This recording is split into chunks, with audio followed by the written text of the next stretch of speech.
Well, good morning, afternoon, or good evening, depending on where you are, everybody. Today, I'm going to read you something amazing, something really positive, something fantastic. I'm sure a lot of you already know about this, but just in case you don't, I'm going to read you a very interesting topic, a very positive topic of God's creation. It's actually the last chapter in my new book, Out of the Bottomless Pit 2. It's a book about the paranormal and the supernatural, and this chapter is no different from that. It certainly is about the supernatural. So this is called Light at Birth. The following is an amazing discovery which everybody should know about.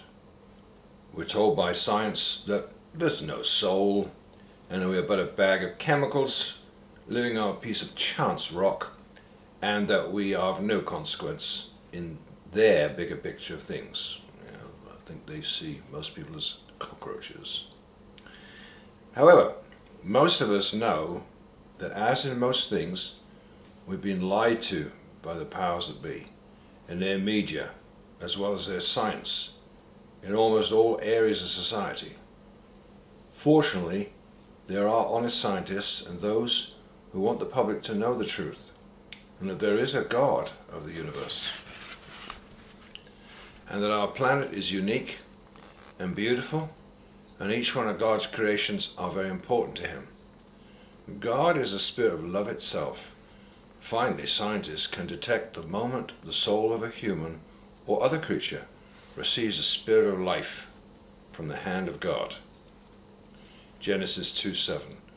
And the Lord God formed man of the dust of the ground, and breathed into his nostrils the breath of life, and man became a living soul. For me, images released recently by Northwestern University scientists they show tiny light flashing, signaling the moment of human conception. These are evocative of a larger cosmic-sized truth espoused both by science and the Bible, namely the creation of the universe itself. The mother of all moments of conception was likely marked by an explosion of light. According to their article in Scientific Reports, the Northwestern researchers collected immature human eggs from willing female patients at the Fertility Center of Illinois, eggs that would have been discarded in a normal course of the patient's fertility treatments. The researchers used special chemicals to mimic the moments of conception, the law forbidding them to use actual sperm. In each case, they discovered the decisive moments was accompanied by a small burst of zinc atoms. The eruptions appeared as flashes of light because of fluorescing agents used by the scientists. According to science, at precisely a moment of conception, known as recombination and decoupling, an incomprehensible outburst of light accompanied the creation of hydrogen and helium, first atoms of embryonic cosmos. To this day, the dim afterglow of that seminal light, the so-called cosmic microwave background, is visible to certain kinds of powerful telescopes. According to inflation and Big Bang theories, it didn't end there. Hydrogen atoms eventually began to fuse the way they do in a hydrogen bomb, and voila, once again a flash of light. First stars came into being. They in turn, like colossal stoves, cooked up the heavy elements known to us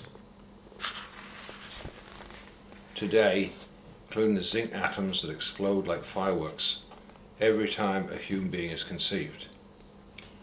I find it notable that the Bible agrees with science that the universe was conceived in the paradoxum of illumination, I imagine unlike anything we've ever seen. According to Genesis 1:3, that event happened at exactly the moment God uttered the immortal words, "Let there be light." Wow.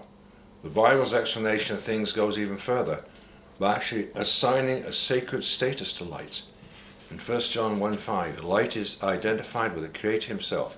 God is light, and in Him there's no darkness at all. Scientists don't use that sort of language, of course, but amazingly they do agree that light very definitely has a transcendent status. That wasn't always the case though. Scientists made that discovery only relatively recently. The momentous change of heart began in 1905 when an unknown outsider named Albert Einstein published his heretical theory of spectral relativity. According to Einstein, contrary to what scientists had always believed, light experiences a reality wholly unlike the one you and I do. It inhabits another worldly realm where, among other things, the commonplace laws of space and time are not obeyed. Like God, if you will, light transcends the restrictions of the ordinary physical world. Scientists were slow in coming around to believe Einstein's heterodoxy, but today it's a key component of the modern scientific catechism. Well, and that's quoted by Michael Gillian, PhD, May the 1st, 2016. Like the Bible, therefore, science now agrees that whenever we interact with light, we interact with something that is at once in this world but not of this world. Chief among these divine-like encounters are those instances when light makes abrupt, attention-getting appearances, like a moment of creation, when something truly special suddenly comes into existence that wasn't there before, be it a human embryo, a star, or entire universe. And Boaz took Ruth, and she became his wife, and he went into her. The Lord gave her conception. She bore a son. Ruth 4:13. Yes, the following video, well, I'm going to put the link just below this video. The following video below is absolutely incredible. It shows the moment life begins. We believe this should definitely help convince everybody of the absolute miraculous supernatural power behind conception. We're also reminded of the verse from Revelation chapter 11. The Spirit of life from God entered into them, and they stood upon their feet. And of course Genesis 2:7. And God formed a man of the dust of the earth, and breathed upon his face the breath of life, and a man became a living soul. Stunning video, bright flash of light when life begins. I'll give you that link in a minute. Scientists capture fireworks during moment of conception. Formerly with the Washington Times, scientists have captured the moment a human sperm meets an egg on film and found the union is fireworks. And it shows it produces a blast of white light. The phenomenon was discovered about 5 years ago in a mouse, but it's never been seen before in humans until now. Specifically, scientists noticed the exact moment of conception an explosion of fiery sparks is emitted. What's more, researchers found different sizes of light and said the size can actually reveal the quality of the egg that's being fertilized, the Telegraph reported. In short, researchers from Northwestern University in Chicago said the brighter the fireworks, the healthier the egg. And the practical benefit of that finding is it enables medical officers to identify the best fertilized eggs for in vitro fertilization procedures. Scientists attribute the flash to a trigger release of calcium that occurs when the sperm enters the egg, and that deposit causes expulsion of zinc. As the zinc pours forth, it carries with it small molecules that give off a fluorescent light. Eggs flash as they meet sperm, capturing the moment life begins. Image, Northwestern University. Like I said, I'll give you the exact link in a minute where you can see it. What's remarkable, said Teresa Woodruff, one of the researchers who wrote up their findings, the Telegraph reported. We discovered the zinc spark just 5 years ago in the mouse, and to see the zinc radiate out in a burst from each human egg was breathtaking. This means if you can look at the zinc spark at the time of fertilization, you will know immediately which eggs the good ones are to transfer in vitro fertilization. Roughly 50% of fertilized eggs don't develop properly due to, it's believed, to faulty genetic coding. Well, that's a whole topic in itself. I know a lot about that one from the world's leading geneticists, that human genes are deteriorating by the rate of 100 defects per generation. That's quite amazing. That's staggering. In other words, the world's leading geneticist is saying, unfortunately, that man is deteriorating in his genetic code, exactly like God said to Adam and Eve in the beginning, you begin to die. And the human body has since then. Well, that's another thing about the genetic coding, right? Anyway, it says mentioned here, faulty genetic coding. The Telegraph reported.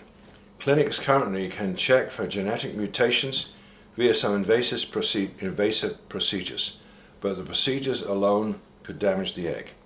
Now the new findings could help with such determinations, minus the risky invasiveness. A fluorescent flash captures the moment that a sperm enzyme enters the egg. That's a Northwestern University image. This is an important discovery because it may give us a non-invasive and easily visible way to access the health of an egg and eventually an embryo before implantation, said Eve Feinberg, another director involved in the study, the Telegraph reported. There are no tools currently available that tell us if it's a good quality egg. Often we don't know until we see if a pregnancy ensues. And that's the reason it's so transformative. If we have the ability up front to see what a good egg is and what's not, it will help us to know which embryo to transfer, avoid a lot of heartache and achieve pregnancy much more easily. The findings could also go towards underscoring what the pro-life movement has insisted for years, that life starts at conception rather than at birth. Amen to that one. It's a way of sorting egg quality in a way that we've never been able to access before, said Woodruff. All of biology starts at the time of fertilization, yet we know next to nothing about the events that occur in a human. Well, that's the end of that chapter. See the link with this audio video below so you can see the video that shows that flash of light. It's a short video, just a couple of minutes long I think, but it shows this amazing flash of light when the human sperm enters the human female egg and when conception begins. It's just so wonderful, showing that there has to be a God in the universe, there has to be a creator. We don't need the paradigm of evolution and all that nonsense. We can see clearly there's a God in the universe, and he shows, you see signs of his creation everywhere, and this is one of them, a flash of light at the moment of conception. Well, see that video below. Well, thanks for listening. Now, in case you haven't known about this, I pray and hope it's been a help in knowing this information. Bye for now. And remember, don't forget to look up my books. I have 9 books now. This one is the latest one, Out of the Bottomless Pit, Book 2. You can get it at Amazon or you can order it from me. You can see the details on the below the audio video itself on YouTube. But you can get them books from Amazon or you can order them at a discount from me by writing me at Stephen with a PH Strutt, STRUTT, at btinternet.com. And if you buy the books from me, I'll sell you the books for just £15 each book, plus the postage, of course. And depending on where you live in the world, as long as you don't have any problems with customs, like a couple of countries in Europe, because of the Brexit, the UK leaving Europe, they got a bit spiteful in some countries and slammed taxes on our packages. But for the US and other countries, they don't normally have anything like that on things like books. So, like I said, you can buy the books from me, my 9 books. Well, at least 8 of them you can buy for £15, and one of them, the smaller one, you get for £10. And even with the postage there, you'll end up getting it cheaper than you do at Amazon, because unfortunately Amazon is overpricing my books, so I don't know why. But this new one, Out of the Bottomless Pit Book 2, they're putting up at like $29 or something, when I'm selling it for £15. I'm selling for almost half the price. It's not me that puts the price on the books on Amazon. They're the ones who put the prices, and as I've said before, I only get a fraction of the money a year later. Probably for each book, I'll probably get $5 or $6 per book a year after they're sold. That's the reality. So I'm encouraging people more and more, buy the books directly from me and get them at a discounted price compared to Amazon, for example, or really the price it should be. The real price should be around about £15 a book, but unfortunately they've been jacking up the prices there at Amazon. Nevertheless, if you feel, as a lot of people have done already, if you're going to buy the books at Amazon anyway, I ask if you like these books, and if you like the topics of the supernatural, paranormal, and insights into many books like the Apocrypha books, as I've done with 7 of the books. If you like what I've written, then I ask you to please help what we're trying to do. What we're trying to do is to get these books out to as many people around the world as we can. What can help is on Amazon itself, if you please give a 5-star rating to my books. That's if you can only do that if you're a member of Amazon and you also buy a certain amount on Amazon every 6 months. I think it's like $50 or something. Then they allow you to give a rating. You know, it's kind of, that's how it is. I don't know why. But if you can, please give some 5-star ratings to my books, because the more people see, then it's more likely they will look at the books or buy the books. So, thanks for listening, everybody. Have a great day. Bye for now.